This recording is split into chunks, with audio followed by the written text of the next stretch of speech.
सुखदाई, सिया राम चरण सुखदाई, सिया राम चरण सुखदाई, सिया राम चरण सुखदाई।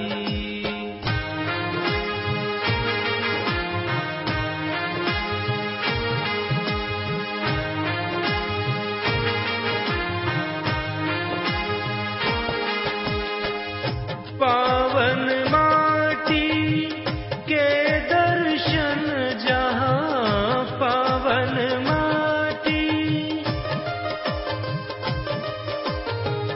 पावन माटी के दर्शन जहाँ, राम चरण चल जाए, राम चरण चल जाए, सिया राम चरण सुखदाई, सिया राम चरण सुखदाई, सिया राम चरण सुखदाई, सिया राम चरण सुखदाई। भाई और बहनों, आपके मन मंदिर में बैठे श्री सीताराम जी को मैं प्रणाम करता हूं और आज की यात्रा पर हम चलते हैं। देखिए बंधुओं, ये यात्रा हम भाव रूप से कर रहे हैं। जब भगवान की इच्छा होगी तब प्रत्यक्ष रूप से भी करेंगे। हम अयोध्या जी जा रहे हैं। ये भगवान की जन्मभूमि है। ये मार्ग जहां जहां श्री राम जी के, सीता जी के, लक्ष्मण जी के चरण चिन्ह हैं, वो सब हमारे तीर्थ हैं। तो मैंने आपसे अनुरोध यही करना है कि इन तीर्थों को हम भाव रूप से इनकी यात्रा करें। जहां जहां श्री राम ने किसी ऋषि के दर्शन किए, उन ऋषि को प्रणाम करें। जहां जहां श्री राम ने किसी नदी में स्नान किया, किसी सरोवर में स्नान किया, उस नदी में हम मानसिक स्नान करें। और जहां जहां श्री सीताराम जी के चरण चिन्ह टिके हैं, उस पावन भूमि को, उस पावन रज को हम मन ही मन अपने मस्तक धारण करें, तो हमें इस यात्रा का पुण्य भी मिलेगा और ज्ञान भी मिलेगा। भगवान परशुराम से भेंट के बाद अब हम बारात के साथ अयोध्या जी की ओर जा रहे हैं। तो आइए इस पावन भूमि को, जिसको सरकार ने भी राम जानकी मार्ग के नाम से प्रसिद्ध किया है, हम उस यात्रा से अयोध्या जी की ओर चलते हैं और अयोध्या जी के दर्शन करते हैं। जय सिया राम। हमारी भाव रूपी यात्रा चल रही है। सीता कुंड से हम गोरखपुर गाजीपुर मार्ग तक आते हैं। यहीं से श्री राम जानकी मार्ग आरंभ होता है। माना जाता है दूल्हा राम तथा दुल्हन सीता जी का रथ इसी मार्ग से अयोध्या जी आया था। हम भी बढ़लगंज, गोले बाजार, सिकरीगंज, धनखटा, पोली कलवारी, दुबोलिया, विशेषरगंज, आमोढ़ा छावनी, खिसवा, पचवस, जमूलिया, मझौआ दूबे, शंकरपुर, विक्रम चौक, फुलड़ी, खत्म सराय, केशवपुर, माया, इस्लामपुर तथा कटरा होते हुए अयोध्या जी पहुंचते हैं। दर्शन कीजिए सरयू जी के। मानसरोवर से निकलकर यहाँ तक पहुंची सरयू जी समस्त पापों को हरने वाली हैं। सरयू जी में स्नान के महत्व का वर्णन नहीं किया जा सकता। इसके तो दर्शन और स्मरण मात्र से पापों का नाश हो जाता है। आइए हम भी सरयू मैया में स्नान कर अयोध्या जी के प्रमुख स्थलों का दर्शन करें। ये है नागेश्वर नाथ मंदिर। ये मंदिर सूर्यवंशी राजाओं का पूजा स्थल रहा है। माना जाता है इस मंदिर की स्थापना सबसे पहले मर्यादा पुरुषोत्तम श्री राम ने की थी। जब श्री राम अपने धाम को पधारे तथा अयोध्या जी उजड़ गई, तब महाराजा विक्रमादित्य ने पुनः नागेश्वर नाथ मंदिर की स्थापना की थी। समय समय पर इस मंदिर का निर्माण तथा ध्वंस हुआ है। यहाँ श्री राम द्वारा स्थापित प्राचीन परंपरा के अनुसार बाबा भोलेनाथ का लिंग और विग्रह स्थापित है। ये है काले राम मंदिर। माना जाता है अयोध्या में 1528 ईस्वी में हुई दुर्घटना में पुजारी ने सम्राट विक्रमादित्य द्वारा स्थापित विग्रह सरयू जी में प्रवाहित कर दिए थे ताकि मूर्तियों का अपमान न हो। सन 1778 में यही मूर्तियां महाराष्ट्र के एक ब्राह्मण को सरयू जी में प्राप्त हुई। उन्होंने अयोध्या जी में काले राम मंदिर का निर्माण करवाकर ये मूर्ति स्थापित की। इसमें एक ही शिला पर सभी की मूर्तियां विराजमान हैं। आज भी पूर्व परंपरा के अनुसार इस मंदिर का प्रशासन महाराष्ट्र के ब्राह्मणों के अधीन है। ये है कनक भवन। ये मनभावन मंदिर कभी स्वर्ण का बना हुआ था, इसीलिए इसका नाम आज भी कनक भवन है। माना जाता है मां कैकेयी ने स्वप्न में ऐसा मंदिर देखा था। मां के आग्रह पर महाराजा दशरथ जी ने ऐसा ही भवन बनवा दिया। मां कैकेयी को ये बहुत अच्छा लगा और वो इसमें रहने लगी। जब सीता जी दुल्हन के रूप में अयोध्या आई तो मां कैकेयी ने कनक भवन सीता जी को मुंह दिखाई में दिया था। मां सीता और भगवान राम इस भवन में रहे थे। माना कि ये भवन आज का निर्मित नहीं है, लेकिन सोचिए कभी भगवान इस भूमि पर अवश्य रहे। ये मंदिर भी इसी स्मृति को समर्पित है। भाव रूप में आप भी प्रणाम कीजिए। 1528 की दुर्घटना में यहाँ के विग्रह भी पुजारियों ने प्रवाहित कर दिए थे। बाद में ये विग्रह ओरछा की रानी गणेश कुंवरी को सरयू जी में प्राप्त हुए। उन्होंने ये विग्रह स्थापित करवा दिए। इस मंदिर का फिर से निर्माण हुआ। विग्रह आज भी इतने सुंदर और सलोने हैं कि एक बार फिर दर्शन की इच्छा होती है। ये है छोटी देवकाली। आपने जनकपुर यात्रा के दौरान मां गिरिजा मंदिर के दर्शन किए थे। एक बार फिर से फुलहर मंदिर में अवस्थित मां गिरिजा मंदिर के दर्शन करें। इन्हीं मां गिरिजा ने सीता जी को सहज सुंदर सांवरो वर का आशीर्वाद दिया था। सीता जी अयोध्या जी जब पहली बार आई तो वो विग्रह अपने साथ ले आई थीं। छोटी देवकाली के रूप में मां सीता ने इनकी स्थापना की थी। इसी स्मृति को समर्पित है ये छोटी देवकाली मंदिर। यह है सप्त सागर। प्राचीन परंपरा के अनुसार राजाओं के राज्याभिषेक के समय सभी नदियों तथा सातों समुद्रों के जल से उनका अभिषेक होता था। अभिषेक में जितने जल की आवश्यकता होती थी उसका प्रयोग होता था। शेष पवित्र जल को कहीं सुरक्षित स्थान पर स्थापित किया जाता था ताकि इनकी शुचिता बनी रहे। ये वही स्थान है जहां सभी नदियों और सप्त सागरों का पवित्र जल स्थापित किया गया। ये है हनुमानगढ़ी।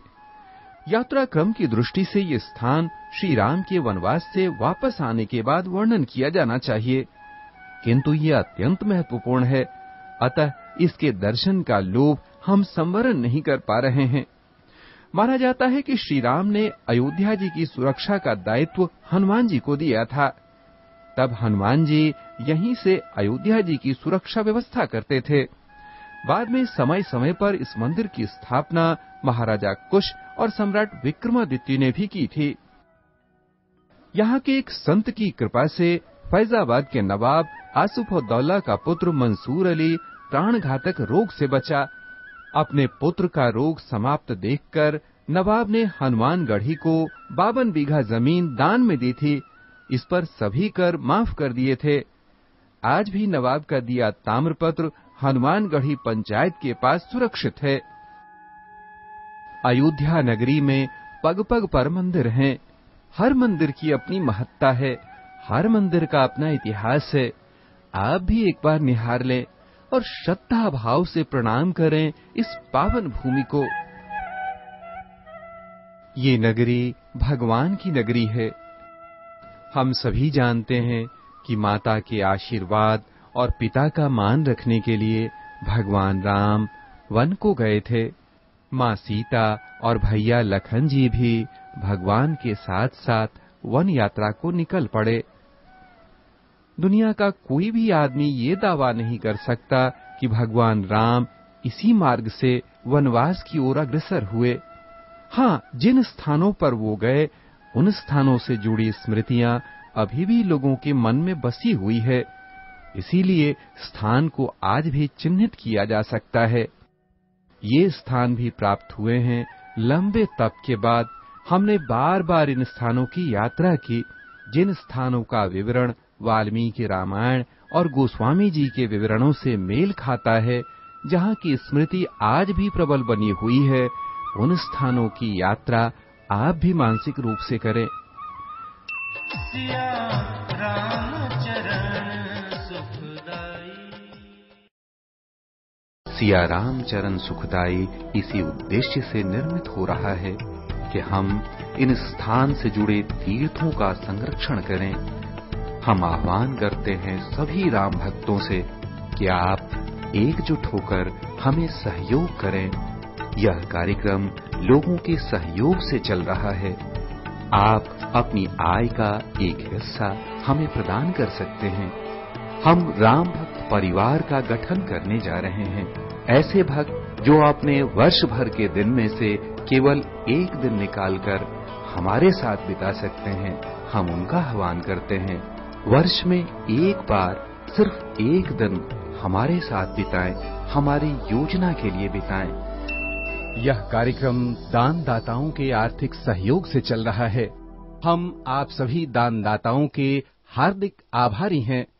तीर्थों के संरक्षण और विकास में आपका योगदान सराहनीय है। बहुत बहुत आभार। देश, काल और समाज के अनुरूप श्री राम किस तरह आज भी प्रासंगिक बने हुए हैं, हम इस पर चर्चा करेंगे। निश्चित तिथि को निश्चित समय पर हम मंदिरों में आपस में मिलेंगे और चर्चा करेंगे। ये कार्यक्रम किसी एक व्यक्ति या समूह नहीं, बल्कि समाज के सभी वर्ग के, देश के सभी लोगों के सहयोग से बन रहा है। देश के सभी हिस्से में आस्था के केंद्र हमारे मिलन स्थल हैं। इन मिलन केंद्रों पर हम नियमित रिकॉर्डिंग करेंगे और इसी का संपादित हिस्सा अभी आप तक पहुंच रहा है। श्री राम से जुड़े प्रसंगों पर आप पेंटिंग बनाएंगे। गाने में आपकी रुचि है तो राम जी से जुड़े गीत गाएंगे। इस कार्यक्रम रूपी गंगा में आप सभी का स्वागत है। ये गंगा आप सबके सहयोग से प्रवाहित हो रही है। यदि आपके घर के पास का मंदिर अभी तक हमसे नहीं जुड़ा है तो तुरंत संपर्क कीजिए। हमारा पता है श्री राम सांस्कृतिक शोध संस्थान न्यास 63 Palam Vihar Dwarka sector 6। Phone number 0901-380-1957, 09810325390। Email ID crmsrcs@gmail.com, crmsrcs@yahoo.co.in। Siya Ram चरण सुखदाई। भाई और बहनों, श्री सीताराम जी अयोध्या जी पहुंचे और वो बहुत लंबी अवधि तक उन्होंने वहां राज्य का भोग किया। सारी प्रजा प्रसन्न थी। चक्रवर्ती सम्राट दशरथ जी, मां कौशल्या जी, मां कैकेयी और सुमित्रा जी अपने चारों पुत्रों और चारों बहुओं के साथ बहुत आनंद से अपना जीवन आगे बढ़ा रहे थे। किंतु राजा दशरथ जी ने एक दिन सोचा कि अब मुझे अपने कल्याण के लिए, अपनी मुक्ति के लिए चौथे पन में आ गया हूं मैं और मुझे भगवान का भजन करना चाहिए।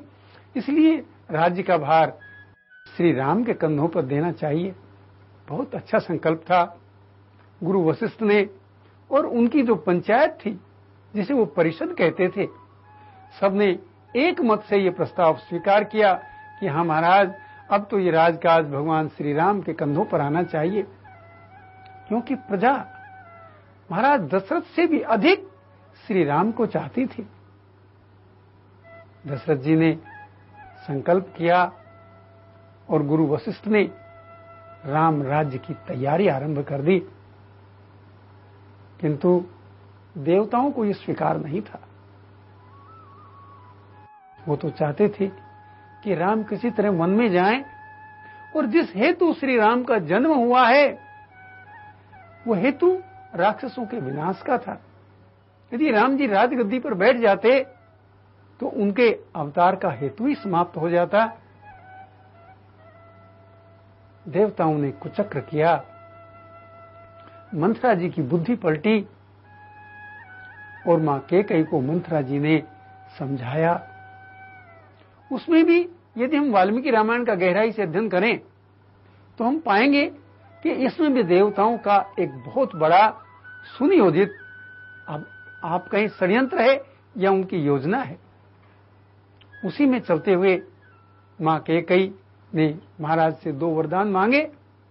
2 वरदान में मां ने एक से भरत जी का राज्य और दूसरे से राम जी का वनवास मांग लिया। बंधुओं, देखने में बहुत दुखद लगता है जब राम जी वनवास को चलते हैं तो उस समय अयोध्या की क्या स्थिति रही होगी। हम जब रामलीला देखते हैं और राम जी वनवास को जाते हैं, वो अपने राजसी वस्त्र उतारकर जब गैरवे वस्त्र पहनते हैं तो आम दर्शक भी रो उठता है। आप कल्पना कीजिए उस समय की, जब राम जी वनवास को गए थे, उस समय प्रत्येक व्यक्ति का हृदय मान लो रो रहा था। किंतु ये सब विधना की विधि है, ऐसा होना ही था। राम जी के अवतार का हेतु यही था। इसलिए ब्रह्मा की लीक मानकर, उनका लेख मानकर ये सब हुआ। तो बंधुओं, सुख है या दुख है, आइए हम राम जी के साथ वनवास को चलते हैं। गोस्वामी जी लिखते हैं, बालक वृद्ध विहाय गृह लगे लोग सब साथ, तमसा तीर निवास किए प्रथम दिवस रघुनाथ। बंधुओं, आइए हम भी तमसा की ओर राम जी के पीछे पीछे बढ़ते हैं। यह सुख की घड़ी है या दुख की घड़ी है, ये तो इसका परिणाम बताएगा। लेकिन अब तो आइए हम मां तमसा की ओर राम जी के साथ पीछे पीछे उनके चलते हैं। हम सभी जानते हैं कि अयोध्या से श्री राम, लक्ष्मण और सीता जी को सुमंत्र जी रथ में बैठा कर ले जाते हैं। जिस मार्ग से श्री राम का रथ गया उसे आज रथेवा कहते हैं।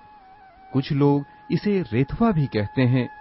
ये दोनों शब्द रथ से ही बने हैं। श्री राम ने प्रथम रात्रि तमसा तट पर बिताई थी। कुछ लोगों का विश्वास है कि उन्होंने तमसा जी गौरा घाट से पार की थी। उनके अनुसार इस घाट से नदी पार कर उन्होंने इस घाट को गौरव प्रदान किया था। ये गौरव घाट के नाम से प्रसिद्ध हो गया। यही है वो गोरा घाट यानी गौरव घाट। स्थानीय लोगों ने बताया कि प्रशासन इसे पर्यटक स्थल के रूप में विकसित करना चाहता है। इस संबंध में एक अन्य पक्ष भी है। पूर्वाचकिया गांव के पास तमसा की धारा के निकट किसी शोधार्थी ने स्तंभ लगाया है। इस पर तमसा तट लिखा है। आप भी दर्शन करें। यह भी संभव है कि भगवान ने यहाँ रात्रि विश्राम किया हो तथा गोरा घाट से तमसा पार की हो, क्योंकि गोरा घाट सूर्य कुंड के मार्ग में आता है।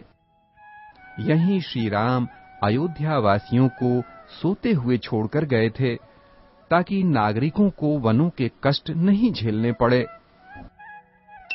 हम आगे बढ़ते हैं। अब दर्शन करें पूर्वाचकिया तीर्थ के।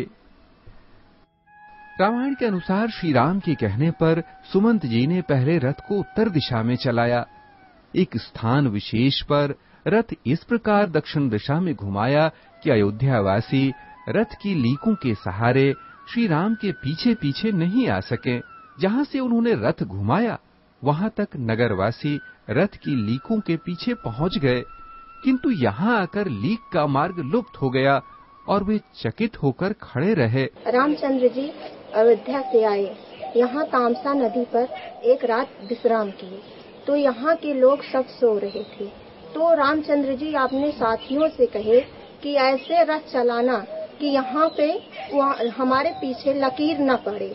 तो हमारे पीछे लकीर न पड़े कि क्योंकि हमारे पीछे पीछे कोई साथियों न आ सके।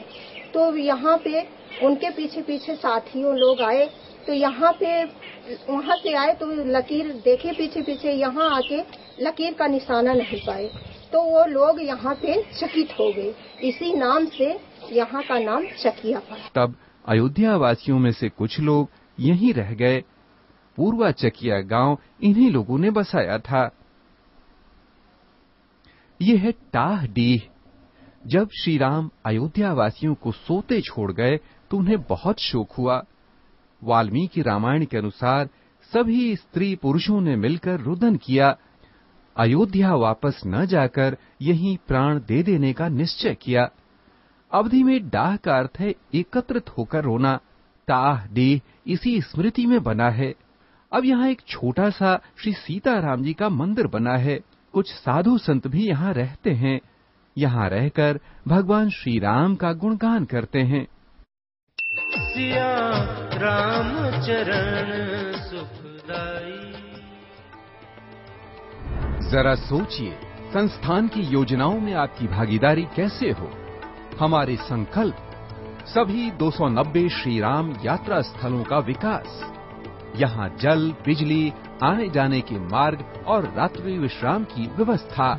सभी स्थलों पर श्री राम चरण चिन्ह स्थापित किए जाएं। यहाँ छायादार पेड़ लगें। केंद्र तथा राज्य सरकारें श्री राम यात्रा स्थलों को अपने पर्यटन मानचित्र में प्रकाशित करें। हमारी वेबसाइट www.shriramvaniyatra.com के माध्यम से इन स्थलों का प्रचार प्रसार करना, ताकि पूरी दुनिया के लोगों को हमारे सांस्कृतिक इतिहास की जानकारी हो सके। आप इस वेबसाइट पर लॉग ऑन करें और दूसरे लोगों को भी यह वेबसाइट देखने के लिए प्रेरित करें। श्री राम की लीलाएं हमें बताती हैं कि उन्होंने जीवन के बड़े काम, महत्वपूर्ण काम उस समय किए जब उनकी आयु कम थी। ताड़का राक्षसी का वध उन्होंने बाल्यावस्था में किया था। रावण जैसे बलशाली को उन्होंने युवावस्था में ही पराजित किया था। हम ये मानते हैं कि श्री राम छोटे छोटे बच्चों और युवाओं के लिए अधिक प्रेरणादायक हैं। इसलिए हमने स्कूलों और कॉलेजों को इस कार्यक्रम रूपी गंगा का सहयात्री बनाया है। जिस तरह आस्था के केंद्र मंदिर हमारे मिलन स्थल हैं, उसी तरह स्कूल और कॉलेजों में भी हमारी टीम आ रही है। जिस तरह विश्वामित्र और अगस्त्य जैसे ऋषियों ने राम को अस्त्र, शस्त्र और विद्याओं का ज्ञान दिया था, उसी तरह अपने अपने क्षेत्रों के विद्वान इन स्कूलों में, कॉलेजों में छात्रों के साथ मिलेंगे और ज्ञान का प्रचार प्रसार करेंगे। बच्चे अपनी परंपरा को जानने के अलावा इस कार्यक्रम के निर्माण में अपना योगदान देंगे। यदि आपका परिचित स्कूल अभी तक हमसे नहीं जुड़ा है तो तुरंत रजिस्ट्रेशन कराएं। हमारा पता है श्री राम सांस्कृतिक शोध संस्थान न्यास 63 Palam Vihar, Dwarka, sector 6। Phone number 0901-380-1957, 09810325390। Email ID crmsrcs@gmail.com, crmsrcs@yahoo.co.in। Siya Ram चरण सुखदाई। यह है सूर्य कुंड। रामायण के अनुसार श्री राम का रथ रात्रि रहते ही बिना आहट के तमसा तट से चल दिया था। तमसा तट से लगभग 10-12 किलोमीटर की दूरी पर रामपुर भगन के निकट सूर्य कुंड में स्नान आदि किया था। ये वही सरोवर माना जाता है। ये सूर्य कुंड के बारे में है। ये सूर्य कुंड नाम काहे के यहाँ पड़ा है कि एका पुरानिये बतावत है कि आए है के भगवान जब जंगल का जात रहे है तो आए है के यहाँ तमसा नदी से जब उठे तो यहाँ आए और यहाँ आए रुके है के वह समय पर यह पुरानिये बतावत है कि तब सूर्य कुंड का नाम यह पड़ा है। भगवान श्री राम सूर्यवंशी थे और ये उनकी यात्रा का आरंभ था। यहाँ उन्होंने भगवान सूर्य की पूजा अर्चना की थी। ये छोटा सा सूर्य मंदिर आज भी प्रतीक रूप में अवस्थित है। क्षेत्र के निवासी इस तालाब तथा मंदिर के प्रति बहुत श्रद्धा भाव रखते हैं। मंदिर में कई साधु तपस्यारत रहते हैं। भाई और बहनों, श्री राम के चरण चिन्हों का अनुकरण करते हुए हम आगे बढ़ रहे हैं वनवास की ओर। किंतु समय की मर्यादा है, आज का हमारा समय समाप्त होने वाला है इस भाग का। तो हर बार की तरह हम आपसे प्रश्न पूछते हैं। भगवान श्री राम ने पहला रात्रि विश्राम वनवास का कहां किया? टाडी, पूर्वाचकिया, तमसा तक अथवा रामपुर भगन? प्रश्न एक बार फिर सुन लीजिए। भगवान श्री राम ने पहला रात्रि विश्राम वनवास का कहां किया? टाडी, पूर्वाचकिया, तमसा तक अथवा रामपुर भगन? अपने नाम और पता के साथ जल्दी से जल्दी अपना जवाब हम तक भेज दीजिए। आप चाहें तो अपना जवाब एसएमएस के जरिए हमें भेज सकते हैं। अपना मोबाइल उठाइए, एसएमएस बॉक्स में जाइए और सवाल संख्या लिखकर ऑप्शन नंबर टाइप कर दीजिए। Phone number 0901-380-1957, 09810325390। Email ID crmsrcs@gmail.com, crmsrcs@yahoo.co.in। पिछले अंक का सवाल, भगवान परशुराम और भगवान श्रीराम की भेंट कहां हुई थी? सही जवाब है दोहरी घाट। इस अंक के विजेता हैं अमृतसर से पवन, छतरपुर मध्य प्रदेश से ब्रिजेश पांडे। आपको दिया जा रहा है भगवान श्री राम और मां सीता से संबंधित तीर्थों की पावन माटी से तैयार चरण चिन्ह। तो भाई और बहनों, आज की यात्रा हम यहां संपन्न करते हैं और अनुमति दीजिए अगले अंक में फिर आपसे भेंट होगी। जय श्री सीताराम।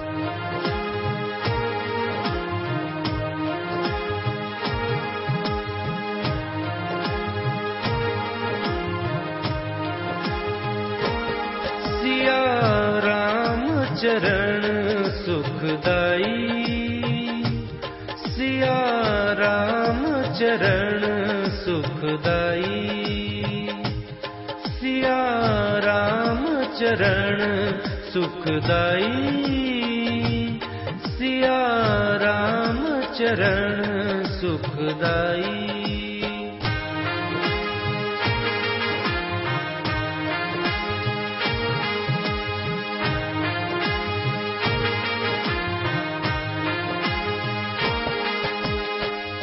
पावन माटी के दर्शन जहां, पावन माटी,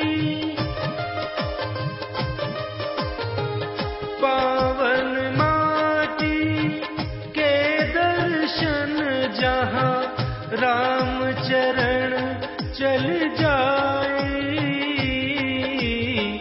राम चरण चल जाए, सिया राम चरण सुखदाई, सिया राम चरण सुखदाई, सिया राम चरण सुखदाई, सिया राम चरण सुखदाई।